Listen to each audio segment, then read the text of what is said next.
እግዚአብሔር በተናገረ ጉዳይ ካንተ እምነት በላይ ኢየሱስ ታማኝነት አለ። ጎናቻለዛ እግዚአብሔር ያሳየን በልብ ያዝበሉት።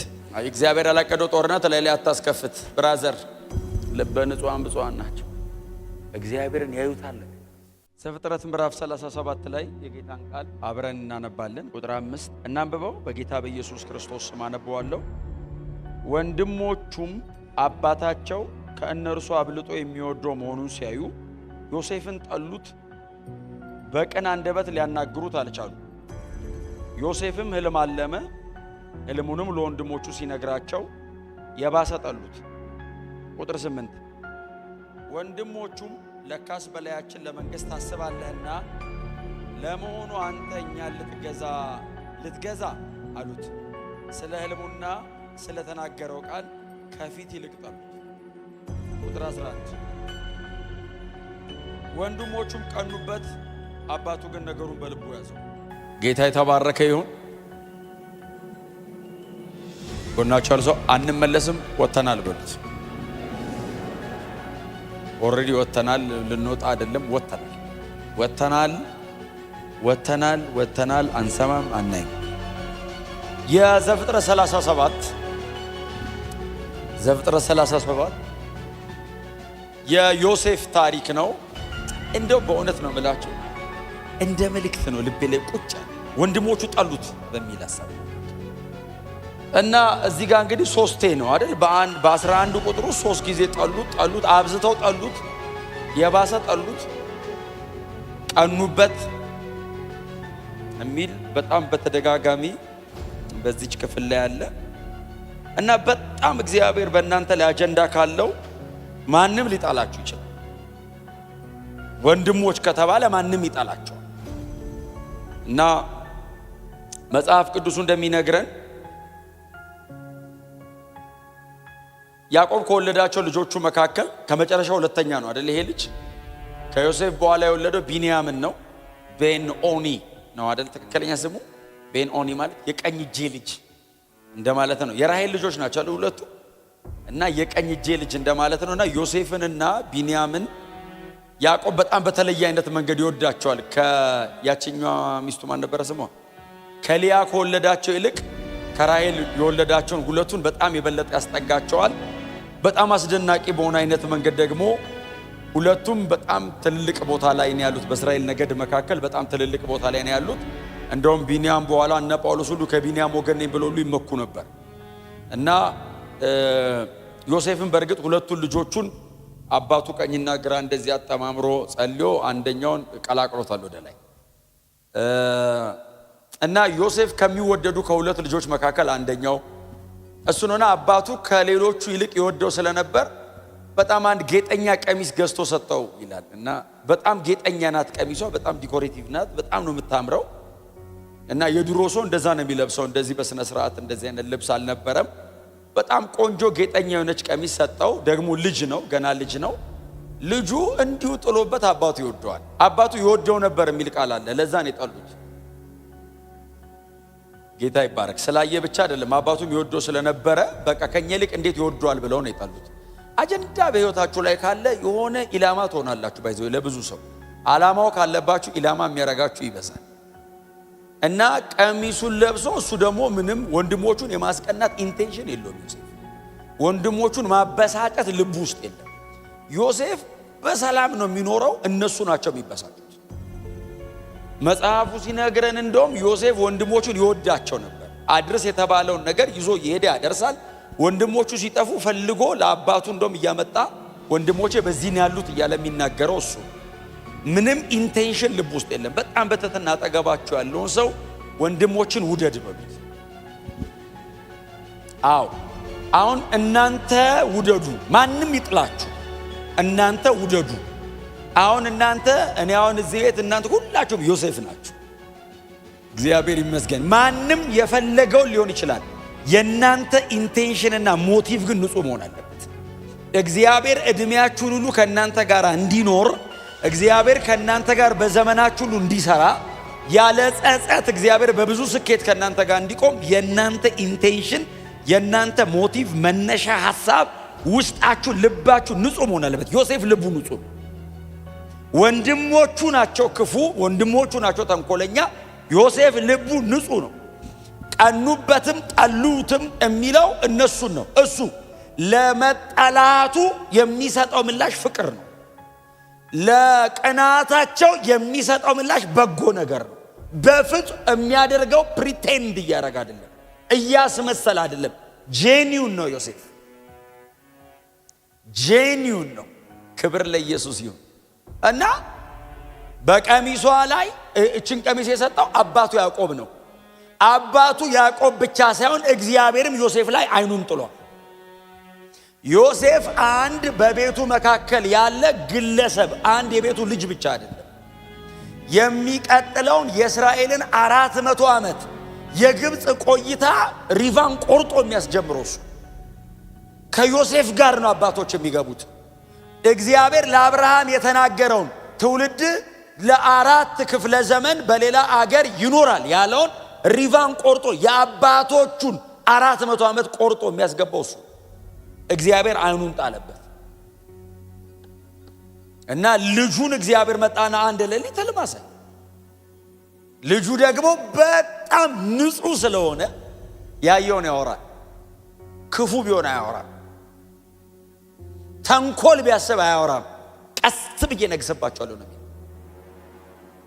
ጄኒውን ነው። ስለዚህ መጣና እንደዚህ ያላቸው ሰብስቦ 11ዱን ከፊቱ አቁሞ ሕልም አየሁ አለ። እንዲሁም ጠልተውታል በቀሚሷ። ምን አየ? እስቲ በለዋ ንገር። ልጁስ አንተ አወራራቸው እኮ ያስታውቃል ሊያጠምዱት እንደሚፈልጉ። ልጁስ በቅንነት 12 ነዶ አየሁ። እሺ 11ዱ የእናንተ ነዶ ስብስብ ብሎ መጥተው የእኔ ነዶ ለብቻው አቆመች ወጣ ብላ። ከዛስ ድፍት ቀና አሉ የእናንተ ነዶዎች እና ትሰግዱልኝ አየዋል። ጎናቸው ያለ ሰው እግዚአብሔር ያሳየን በልብ ያዝበሉት። እግዚአብሔር ያላቀደው ጦርነት ላይ አታስከፍት። ብራዘር ከኤልሳቤጥ መማር ጥሩ ነው። እኛ ሙሉ መጽሐፍ ቅዱስ እጃችን ላይ አለ። ዘፍጥረት ብቻ አይደለም፣ ሉቃስ ወንጌልም አለ። 6 ወር ራሷን ሸሸገች፣ ድብቅ አለች። ለምን እንዴ? ጥንት አይነሷል እንዴ? የተጀመረ ያቋርጧታል። ባይዘው በወሬ ድብቅ ብላ ነገሩ ጽንስ መሆኑ እርግጠኛ ስትሆን፣ ምንም እንደማይፈጠር እርግጠኛ ስትሆን ብቅ አለች። እስከዛ ሰወረች።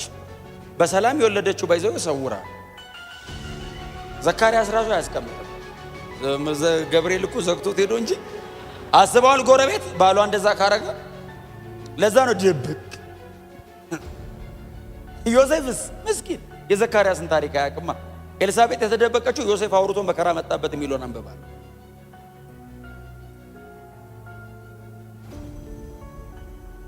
ሄዶ ስሰግዱልኝ አየሁ ሲል ጠሉት።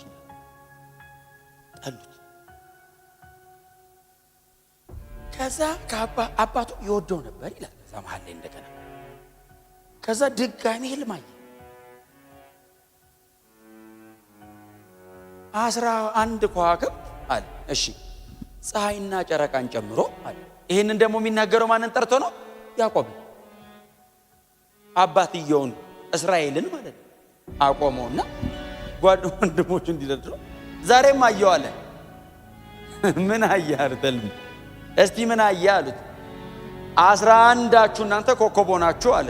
እሺ ፀሐይና ጨረቃ ሲል ያዕቆብ ምክንያቱም አንተ አለው ይላል። ቀጥሎ እሺ አለ ያዕቆብ እኔም አለው ስሰግዱልኝ አየሁ። አንተ እኔ አባት ነኝ እንዴት ነው የምሰግድልህ ብሎ ገሰጸው ይላል። ወንድሞቹስ ጠሉት ይልና ያዕቆብ ግን ነገሩን በልቡ ጠበቀው ይላል። እዚህ ልጅ ላይ እግዚአብሔር አይኑን አስቀምጧል ማለት ነው። አባትየው ለምን መሰለ? እግዚአብሔርን ያውቀዋል አባትየው፣ ወንድሞቹ አያውቁትም። አባትየው እዛ ባዶ ምድረ በዳ ላይ ድንጋይ ተንተርሶ ተኝቶ እግዚአብሔር ተገልጦለት ያውቃል። በየመንገዱ ሲሄድ እግዚአብሔር አብሮት ቆሞ ያውቃል። እና አባትየው እግዚአብሔርን ስለሚያውቀው ከነዚህ ከ12ቱ መካከል ይህንን ልጅ እግዚአብሔር መርጦት እያሳየው ያለው ነገር አንዳች የተለየ ነው ብሎ እስራኤልም ነገሩን በልቡ ሸሽጎ ይከታተለው ነበር። አረማመዱን ያያል። ልጁ መንፈሳዊ አካሄዱን ያላል ጄኒውን ነው። ልቡ ንጹህ ነው፣ ቅን ነው። በጣም በቀላሉ የሚታለል የሚመስል ለእግዚአብሔር ሞኝ ብትባሉ ተሸወድክ ተሸውዳ አይደለም። እኔ ደግሞ ለእግዚአብሔር ብሸወድስ ያለ እግዚአብሔር ከምነቃ ያለ እግዚአብሔር አራዳ ብልጥ ምናምን ከምትሆን ለእግዚአብሔር ብላ ሞኝ ጅል ሆነ መንፈሳዊ ልሁን ብሎ ከ5 ዓመት በኋላ ድጋሚ ስንገናኝ ያኔ ነው የትኛው ጅል ይሄው ልጁ ሞኝ ነው። ሞኝ ዮሴፍ ነው ያየውን ያወራል። እስራኤልስ ይከተለዋል ታውቃለህ? ይሄ ልጅ ይላል እነ ይሁዳ እነ ሮቤል ምናምን በጣም እሳት አውት ስማርት ያደርጋሉ። ባይዘው ሮቤልም ትንሽ የበኩር ልጅ ነው፣ ትንሽ ሞኝ ነገር ነው አይደል?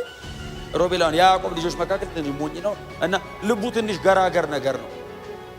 ሌሎቹስ እንግደለው አሉ። ዮሴፍ አንተ ወንድሞቹ እኮ ናቸው እንግደለው ሲሉ ዮሴፍስ ሮቤልስ አረ ከምንገለው እንደው በእውነት ዝም ብለን እንሰራው።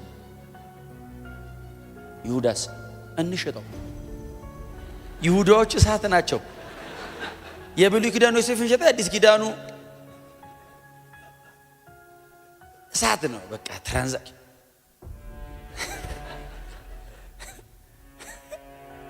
እንሸጠው። ምን ጉዶች ናቸው። እሱ ብቻ ነው ምስኪን ታውቃለህ። እሱና የሱ ታናሽ አለ አብሮ እረኝነት የማይላክ ቤት አባቱ እግር ስር የሚቀመጥ ቢንያም የሚባል ሁለቱ ንጹህ ናቸው። ሁለቱ ጄኒውን ናቸው። ዮሴፍ ባየው ህልም ምክንያት ተጠላ። እግዚአብሔር ባሳየው ነገር ምክንያት ተቀናበት። በድሎ አይደለም፣ አጥፍቶ አይደለም፣ ኃጢአት ሰርቶ አይደለም። እግዚአብሔር በሰጠው ጉዳይ ነው የተጠላው። የጠሉት ጠላቶቹ አይደሉም፣ ወንድሞቹ ናቸው የጠሉት። አብረውኝ ሳይድ ያደርጋሉ ብሎ የሚጠብቃቸው ሰዎች ናቸው አጌነስት ሆነው ሊያጠፉት የሚመካከሩት።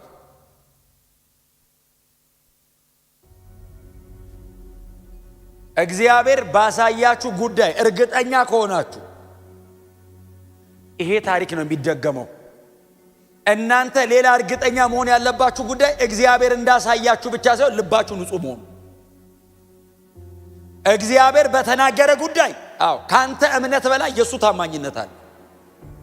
እርግጠኛ መሆን ያለብህ ግን ልብ ንጹህ መሆኑን ነው።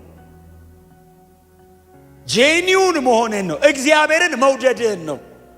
ምንም ነገር ሁን መተ እግሩ ስር ለመውደቅ ልብ ለእግዚአብሔር ክፍት መሆኑን ብቻ እርግጠኛ ሁን። እንደ ወንድሞቹ ተንኮል ያሰበ ቀን ማንም አይደለም ራሱ በገዛ እጁ እግሩን ጎትቶ ይጥለዋል። በገዛ እጁ ነው የሚጥለው፣ ማንም አይጥለው። እሱ ጄኒውን ከሆነ ግን እግዚአብሔር ይዋጋለታል። በዮሴፍ ፕሮግራም ውስጥ በሌላ አይነት ዲዛይን እግዚአብሔር ያለው ቦታ ያስገባዋል። ዮሴፍ ዲዛይን ውስጥ የለም። ባይዘው ከዚህ በኋላ ያለው ህይወት ዮሴፍ ዲዛይን ውስጥ የለም። እኔ ብዙ ጊዜ ስላስተማርኩት ዛሬውን ደግሜ ብዙ ማለት ዮሴፍ ዲዛይን ውስጥ የለም። ቀጥሎ ያለው እግዚአብሔር ባሳየው ነገር ነው እየመጣበት ያለው ይሁዱ መከራ። እንግደለው አያ እንግደለው፣ እንሰራው አያ እንሰራው፣ እንሽጠው። ይሄ ሁሉ የሚታቀድበት እግዚአብሔር ላይ ፕሮግራም አድርጎ ወንድሞቹ እንኳን ባልገባቸው ጉዳይ ለልጁ ትሬት የሆኑበት ጠላት ሆኖ የተቀመጡበት እግዚአብሔር ለልጁ በሰጠው ጉዳይ በጣም ኮንሸስ፣ በጣም ንቁ። በእውነት ነው የምነግራችሁ፣ በጣም ንቁ። መንፈሳዊ ዓለም ላይ ኮንሸሱ ነው። መሬት ላይ ከሚመጣባችሁ ነገር ጋር እየተጋጫችሁ እድሜያችሁ እንዳያልቅ እግዚአብሔር በእናንተ ላይ ዲዛይን ያደረገውን ነገር አድርጋችሁ ሙቱ። ወንድሞቼ ጠሉኝ ተብሎ እግዚአብሔር የሰጠውን ነገር ቁጭ ተደርጎ ኖርማል አይኮንም። ነገሩን አጥበቀ ያዘው። ወንድሞቼ ነገ እግዚአብሔር ባሳየ መንገድ ይመጣሉ፣ መጥተው ይሰግዳሉ ብለዋል። አዎ አንተ ባልጠረጠርከው መንገድ መጥተው ይሰግዳሉ። ዮሴፍ የመሰለው ምንድን ነው? እሱ አባቱ ቤት ገብቶ ወንበር ላይ ቁጭ ብሎ ወንድሞቹ እየመጡ እግሩን የሚያጥቡ ነው የመሰለው። ግብፅ ሄጄ ነግሳለሁ ብሎ መች አሰበ? እግዚአብሔር ዲዛይን ላይ ግን ያለው አየህ ከያዕቆብ ቤት ያልፋል። እግዚአብሔር ዲዛይን ላይ ያለው ከ11 ወንድሞቹ ያልፋል። እግዚአብሔር ዲዛይን ላይ ያለው ኔሽንስን ምክንያቱም መጽሐፍ ሲናገር የምድር ነገስታት ከዮሴፍ መጥተው ገዙ ይላል። ወንድሞቹ እንዳይመስል ነገስታት ገዙት። የዓለም ነገስታት እግዚአብሔር ዲዛይን ባረገው መንገድ ይመጣሉ። እርግጠኛ መሆን ያለብህ እግዚአብሔር የተናገረህን ነገርና ልብ ንጹህ መሆን። የተናገረ ይፈጸማል። ሲናገረ አንተም ብሎ አይናገርም፣ ራሱን አይቶ ነው የሚናገረው። አቋቋመ፣ አረማመድ፣ አሯሯጥ፣ አጸላይ ብሎ አይደለም የሚናገር። ከተናገረ በኋላ ነው ጸሎት የምታገኘው። ከተናገረ በኋላ ነው ትጋት የሚመጣል። እንደዚህ አቅደሃል በኔ የምትለው እንጂ እግዚአብሔር አቋቋምህን ስትራክቸርህን አይቶ አይናገርም። እግዚአብሔር ይናገራል፣ ተስተካከላል። ልብ ይሄ ፒውር መሆን አለ። እስቲ አሜን። እውነቴን ነው የምነግራችሁ። ቅናት የሚባል ነገር እዚህ ውስጥ መኖር የለበትም። ገብቷችኋል እያልኩ ያሉትኝ ቅናት፣ ይሄ መንፈሳዊ ቅናት ናና አይደለም። በወንድሞች ላይ ያለ ቅናት፣ አጠገብ ባለ ሰው ላይ ያለ ቅናት ገዳይ ነው። ሱሳይድ እንደማረግ ቁጠረው። ቅናት ካለ ላይ ራስን እንደማጥፋት ቁጠረው። ጄኒውን ከሆንክስ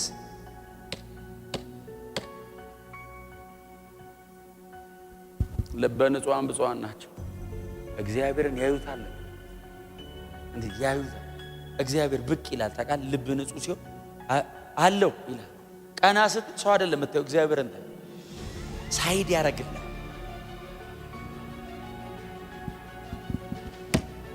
አለበለዚያ ዮሴፍ ስማርት ቢሆን ወንድሞቹ ይሁዳን አይችለውም። ባይዘው ከወንድሞቹ ማለት ይሁዳን አትችለው፣ ሮቤልን አትችለው፣ ሌሎቹን አትችላቸው።